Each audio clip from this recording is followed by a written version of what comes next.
I just wanted to show you why the Wellington ferry is closed. Here's a lot of low-lying water just on the edges.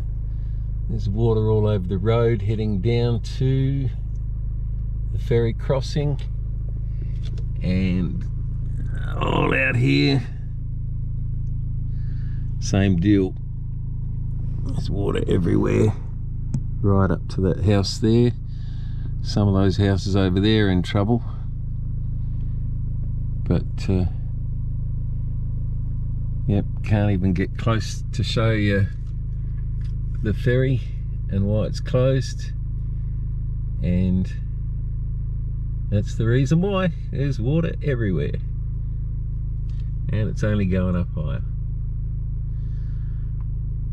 So that's the Wellington ferry crossing, 4th of January 2023.